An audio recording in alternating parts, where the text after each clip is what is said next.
because we know nothing about her. But not only do we not love Africa, I mean, we don't even love ourselves. You know, I know, of course, we say we love ourselves. I ask people, you love the people? I love my people. But I remember once, a few years ago, when Martin Luther King's birthday had just been declared, before it became Martin Luther King's birthday sale, they invited me to Spelman. They invited me to Spelman to come and to speak there before our sisters, you know. And it was Martin Luther King's birthday. You know us as people, we can get hot for a minute. We get awful hot. And you know, it just began, it was so hot, I came running there. And Indian sisters were just fired up. And I asked them, how many of you love Dr. Martin Luther King? Raise your hand. Everybody in the house raised their hands. Some raised two, some even tried to put their feet up. Keep your hands up, said I, if you have read 2 books by Dr. Martin Luther King. Every hand went down. I told them, you don't love King. You love what the television tell you about King.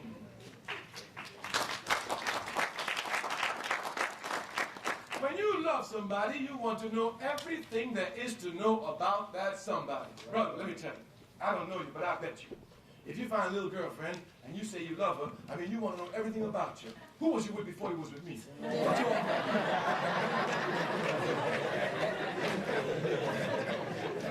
Where'd you all go? What y'all hang out? What you get? You want to know everything about her. You understand?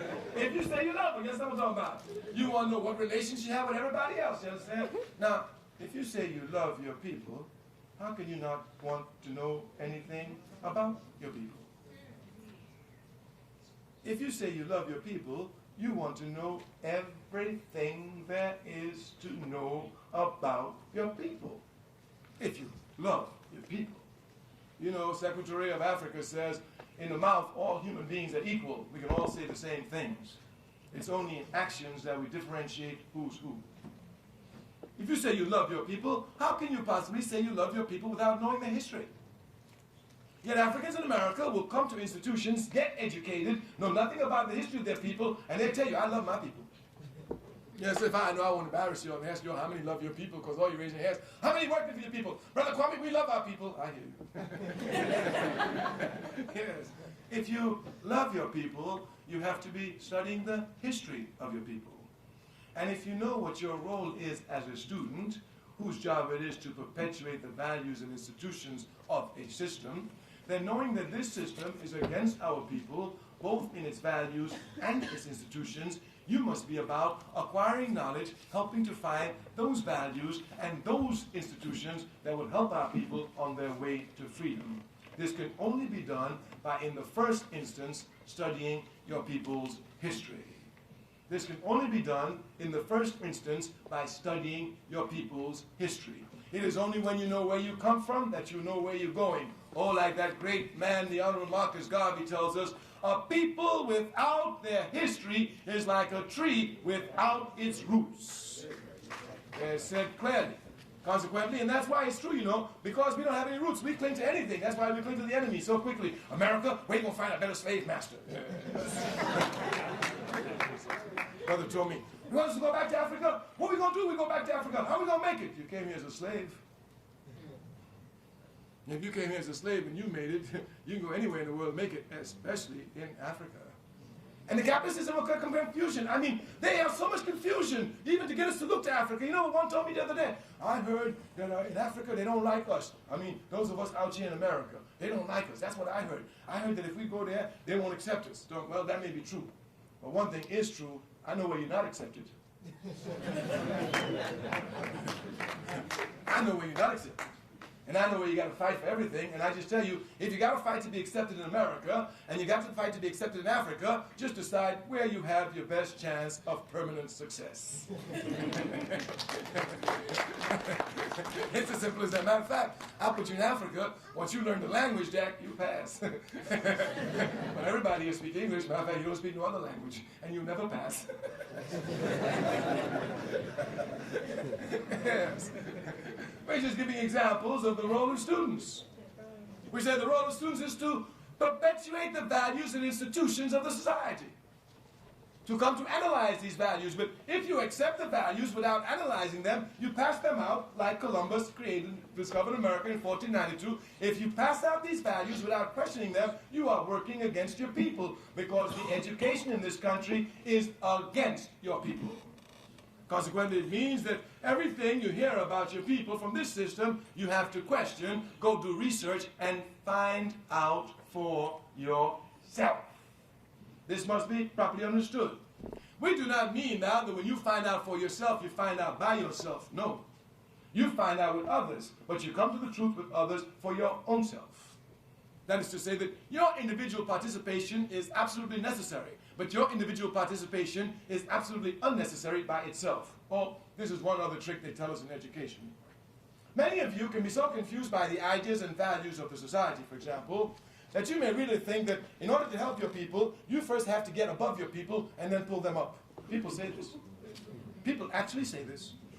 One man told me, oh yeah, Brother Kwame, I know my people is down and out, but I can't do nothing for them right now. I need to get up there. When I'm in a better position, I can help them pull them up. Oh, how you going to get up above them? Step on their backs? How you get above any people? And I looked at him, he said, well, I can do it without stepping on their backs. I can work hard, and when I get in a position, if I get some money, I can help here, I can help there. You understand? Ain't no such thing as Superman or Rambo. That's only in Hollywood. But they're confused because the American capitalist system tells you in values, even as a student, that some individuals are worth more than other individuals in society. As a matter of fact, really and truly, when you get down to it, some individuals are really even better than others, and at some time, they can be more important than the others. It's another lie. The American capitalist system lies all the time. As a matter of fact, we don't even have to waste time with this one. We can go straight to biology and just show you through an analogy that no human being can by themselves develop, even survive. All human beings are dependent upon other human beings for their survival and for their development. As a matter of fact, the human being isolated from the human species is more stupid than any other animal isolated from its species. If you take a human being the minute it's born, you take a cat, a puppy, the kitten, the minute it's born. You take a dog, a puppy, the minute it's born. If you put all three of them with monkeys and let them grow up, you will see the truth of our statement. This kitten, although it will never see another cat, will walk on all four just like a cat. It'll meow just like any other cat. The first time it sees a mouse, it'll run, play with it, eat it, and be happy. This dog, who has never seen another dog, will walk on all four. It will bark just like a dog. The first time it sees a dog bone, it will run, eat the bone, and wag its tail, showing its contentment. But the child, never having seen another human, will walk like a monkey, talk like a monkey, eat monkey food, and try to make a contribution to monkey culture.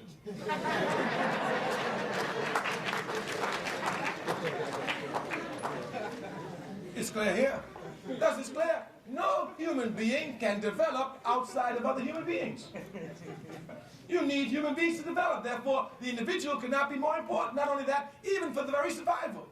If we take the same puppy, the same kitten, the same individual, the human being, throw them in the woods, leave them by themselves, the kitten will grow to be a full cat. The puppy will grow to be a full dog. But the baby will scratch itself to death if we don't cut its nails. So powerful is this need of the human individual for its very survival, dependent upon the human society, that though we human beings are the only ones who can make fire, no other young will walk into the fire except a baby human being. There's this need for the individual to be guarded, to be survived, and to have his development found, but among the mass of the people must be properly understood. You must crush these lies quickly in your minds. You must come to understand that at all times, under all conditions, the interest of the masses of the people must be placed first. It is only as the people rise that the individual would rise. It's not the other way around. We are just showing you values and institutions which are being perpetuated. What is the role of students? The role then of students are clear. Since they are at the point of the production of ideas, since they're at the point of production of values and institutions, they come quickest to question these values, to question these institutions, to see whether or not they work for the good of their people. Either they reject them and get new ones, or if they're good, try to accept them as they adopt them. It's as simple as that. As simple as that. But it means every value must be questioned from the point of view of the people's advancement. Now you must know something about people's advancement. Frederick Douglass, that great struggle of ours, said it best. He said, where there's no struggle, there is no progress. You must understand the statement. People say it all the time, but really don't understand it. If progress is eternal, struggle is eternal. If progress is eternal, struggle is eternal. What that means is that you must not let the capitalist system confuse you again with its value. It will tell you that if you're a college student, you're somehow special. And you must